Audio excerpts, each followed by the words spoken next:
Hi, everybody. This is Joe Ozimek with Environmental Services Division and another training session. This one is going to be on our facility pollution prevention training. This is a regulatory requirement, and when inspectors come out to our facilities, they want to see rosters and also quizzes, which we're going to have after this training session. So if you could please pay attention, we've got 5 questions. Shouldn't be any problem. You should be able to get through it pretty easily if you're paying attention. So this is a regulatory required training. We'll spend about 25 minutes going through this and we'll be done.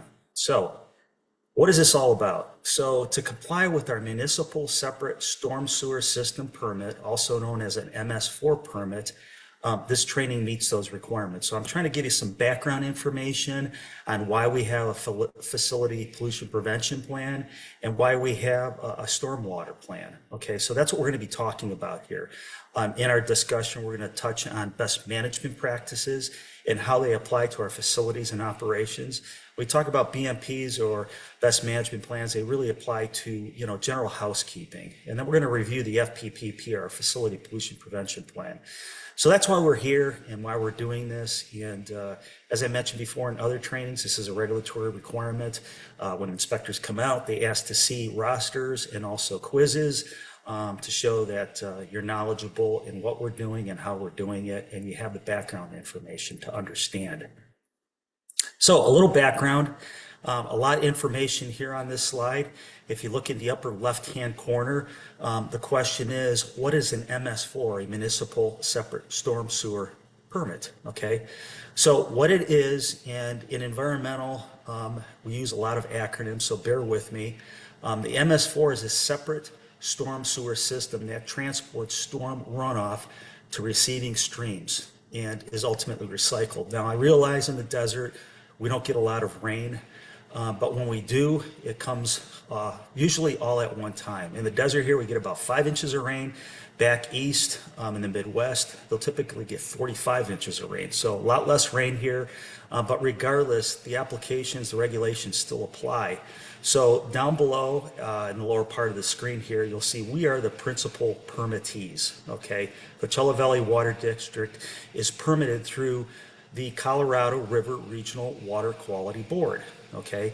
And they regulate all these facilities I have checked off here from Riverside County and the Control Water Conservation District, our county, as well as a number of other cities. Okay, so that's where our regulatory system setup is managed. It's through the RWQCB. So what is a facility pollution prevention plan? What does an FPPP do? Okay, the plan basically supports us to comply with that MS4 permit. We're going to talk about the elements of the FPPP. Okay, so the plan itself outlines how we in our departments work and store materials in the maintenance yards, okay, because that's where we have storm drains that capture a stormwater runoff, which we're going to talk about. Okay, part of that FPPP talks and discusses best management practices, or BMPs. How do we do things efficiently? How are we organized? Where do we place materials? Where do we place wastes? How are we knowledgeable and how we go about doing this? Okay, this training is part of our best management practices, right? And what that allows us to do is comply with the RWQCB to make sure that we're complying with our MS4 permit. So what is stormwater runoff? Okay, so what I've done is I've noted on the left-hand side, if you follow through with me, 1, 2, and 3. So when we do have rain, albeit it's pretty infrequent, okay, rain falls from the sky, okay, comes out of the clouds, hits the pavement, hits roof surfaces, gutters, downspouts, some infiltrates into the paved and unpaved areas. Okay, it goes into gutters and downspouts, catch basins, which you see in number 2 there. And that water ultimately has to discharge somewhere. So it's captured in these storm basins, and then it's channeled to storm drain outlets. If you didn't know, when we do have storm events, that water is actually monitored for different types of contaminants. So what we want to do in the FPP is to organize how we store materials outside, how we handle our wastes, how we coordinate those activities so that when the stormwater runoff occurs, it doesn't pick up contaminants such as stormwater pollution. Okay, so how does this stormwater pollution happen? Well, the rain falls like I showed you in the previous slides, okay, and it can pick up certain contaminants like oil, paint waste, damaged trash bins that have holes in them can leak materials out of the waste materials that are placed in them. Different types of chemicals that are stored outside. So what we want to do is minimize the effect of the rain hitting these materials, picking up those contaminants, and then putting into storage drain, which you can see in the slide to the right. So some examples of what can possibly go wrong. I showed you that cartoon-like slide.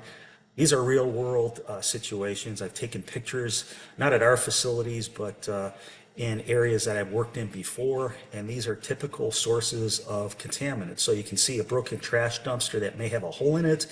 If someone placed some material in there that shouldn't have gone into that, has a leak or a hole in it, that material can basically go into a storm drain.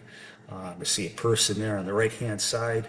Looks like they may be doing the right thing, but they can also be picking up paint chips that could have chrome or lead in the paint pigments. And that material will then go down into the drain when it rains.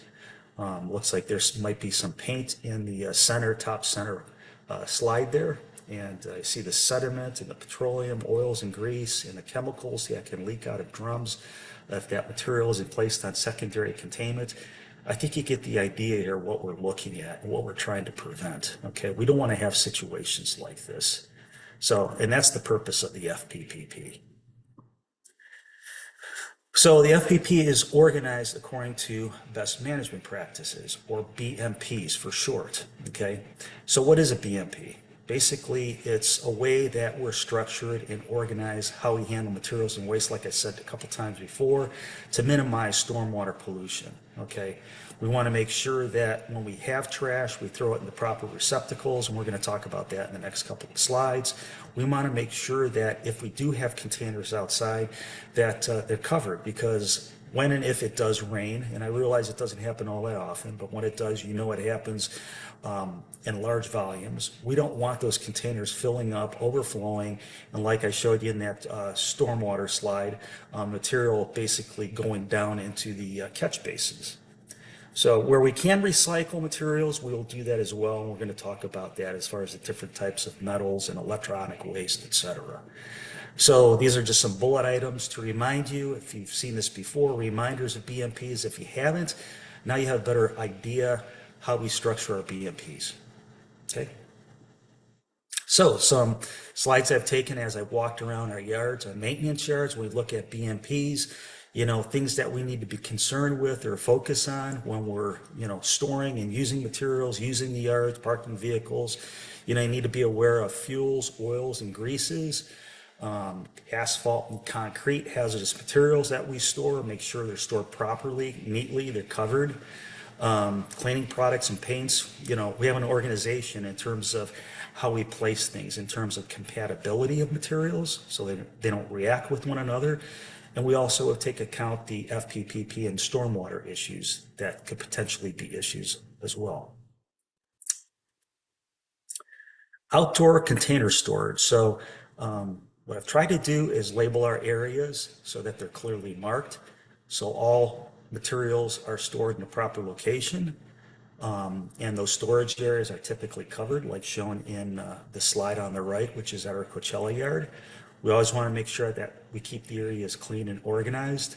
And inspectors can come out at any time upon request, and we're required to let them in. So we always want to make sure that our areas are neat and organized, kind of, like keeping our housekeeping in order.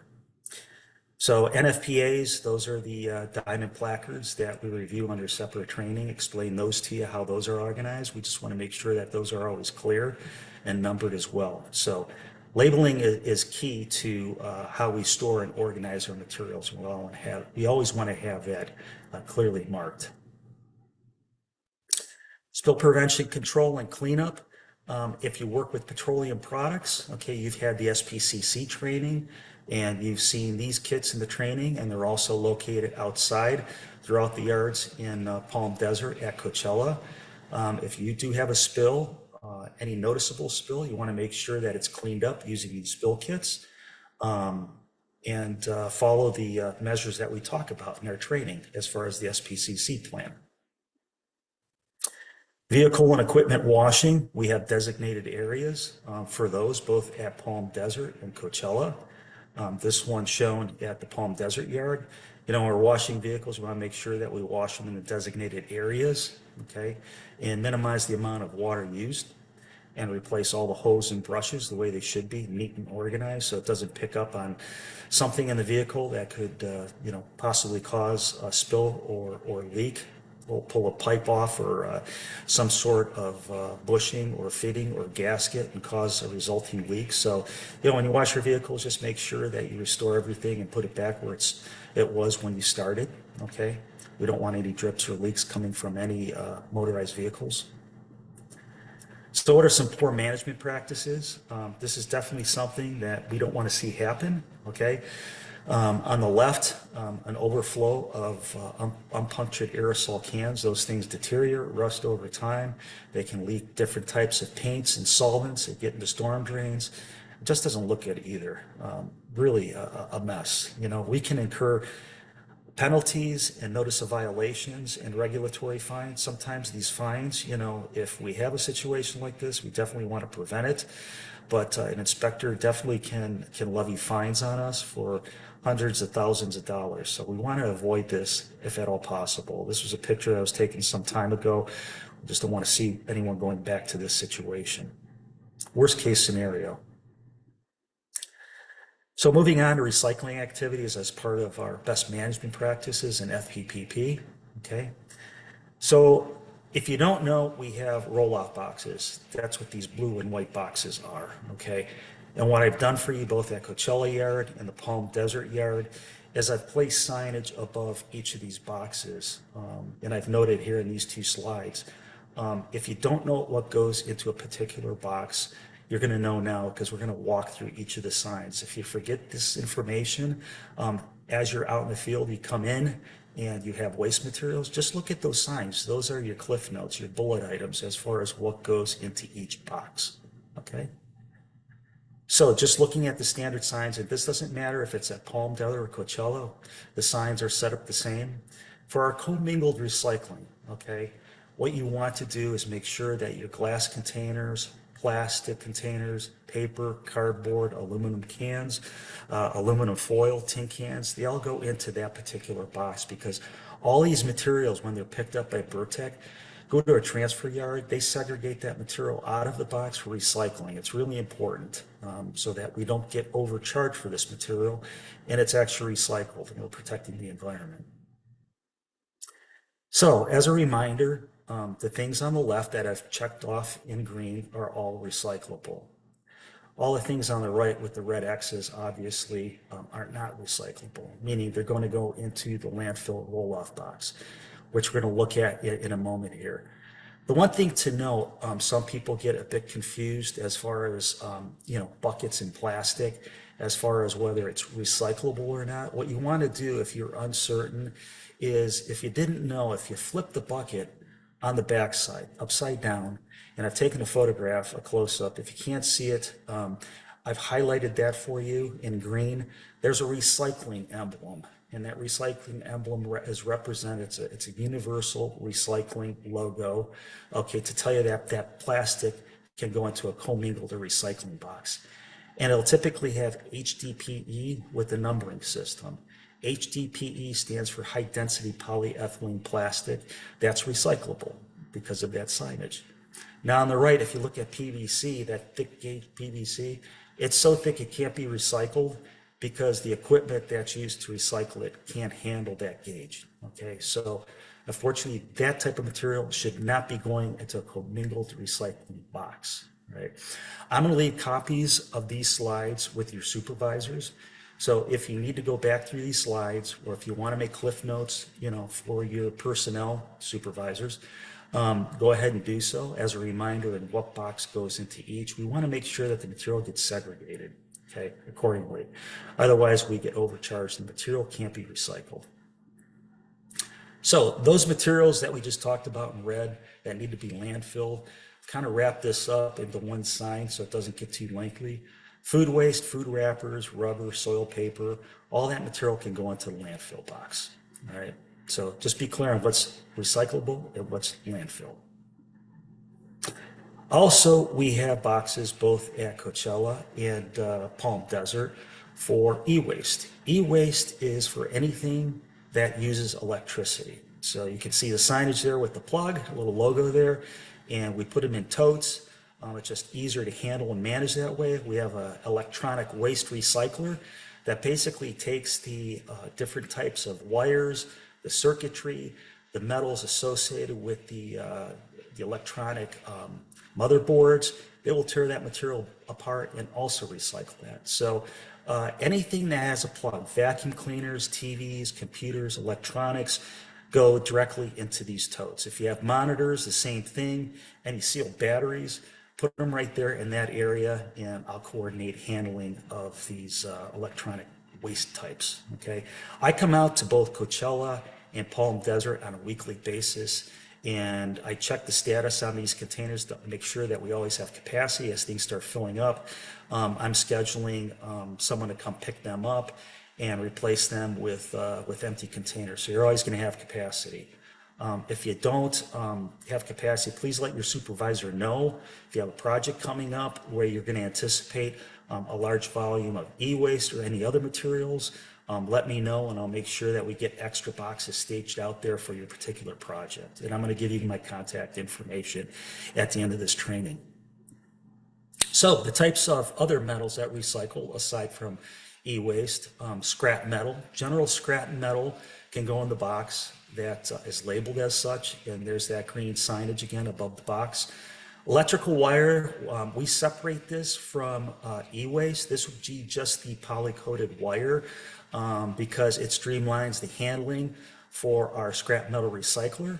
And then brass and copper fittings, meters, copper piping, brass fixtures, we segregate that as well because ferrous and non-ferrous iron has to be segregated for the recyclers to make it easy for them to process. So that's why we have these separate bins and boxes. Another type of metal that we handle are aerosol cans, and I know you've seen these. They're staged around Palm Desert and Coachella yards for collection of your aerosol cans, all right? So we have a puncturing unit, and I've set it up the same way at both yards. You bring your dumpsters in or your trash cans with your recycling units. You use the puncturing unit, and then once it's punctured, you put it into the hopper. And then I'll be coming out weekly and checking on the status of the hopper, and I'll empty it into that larger box that we saw in the previous slide for metal recycling. So it's a way of minimizing waste. Again, it's another best management practice under the FPPP where we minimize the amount of waste. What goes into that drum that drains out, we will collect over a period of 6 months to a year because that does have paint and different types of solvents and chemicals. That material is hazardous, so that is shipped off site to a treatment, storage, and disposal facility for incineration. And then, like I said, the scrap metal basically is recycled. So the one thing you want to make certain that you don't do is, I know you use foam in cans, the insulation, the expandable foam. You don't want to put that into this, puncturing unit because it'll clog the system. And these recycling units aren't cheap. They cost about $750, $1,000 a piece. And if you put your foam unit into it, it's going to foul it up, it's going to clog it up, and it's going to ruin the equipment. And we won't be able to use it again. So please don't put your spray foam cans into this. If you're wondering, well, Joe, if we can't put it here, where do we put it? Just put it right next to the drum. When I come out weekly, I'll check those out and I'll handle them separately. I'm trying to make this as easy as possible for you. So the only things you're puncturing would be liquid cans, liquid with paint, WD-40, lubricating oils, petroleum oils. That's the only thing that should be punctured. Foam cans, again, just stage to the side and I'll handle those. All right. If you have questions, talk to your supervisor. Your supervisor can call me.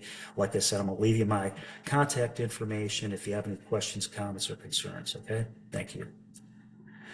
And then this is what the puncturing unit will do. When you put the unit in, it has a little brass fitting, a little spike in it. It will puncture the hole into the can, and then it'll allow the contents to drain into that 55-gallon drum that you see here. Okay, and then there is a grounding wire. If you're looking at the safety issues related to this, there is a grounding wire that I do check on when I look at the equipment to make sure it's grounded, so there's no risk of spark and combustion, okay, when you're using this equipment. This is off-the-shelf certified equipment through NFPA, so shouldn't have any problems with the safety factors involved with what you're puncturing. Conclusion, okay? Went through a lot of information. For some of you, it's a refresher. For those of you who've seen it the first time, like I said, if you have questions, feel free to reach out. Be happy to answer any questions for you. You want to make sure that you cover trash, recyclables, and stored materials because of the runoff and run-on and getting into stormwater. You want to pour carefully to avoid spills and drips anytime you're handling liquid materials. If you handle petroleum-related equipment, either fixed or mobile, you know about spill prevention, control, and countermeasures because we went through that information. Make sure you clean up those spills and drips. Please use those spill kits, okay? We don't want to see that material get into storm drains. Remember to wash equipment in designated areas. Use secondary containments when you're storing petroleum products or any liquid chemical materials. Use those secondary containments. And if you see something, like I said before in the slide, say something to your supervisor, okay? Just don't walk past the material. Again, it may not be directly in your department, but you're the eyes and ears for us out there. Your boots on the ground. Appreciate what you do out there. But if you don't tell someone, we're not going to know about, we won't know how to go about correcting it, okay?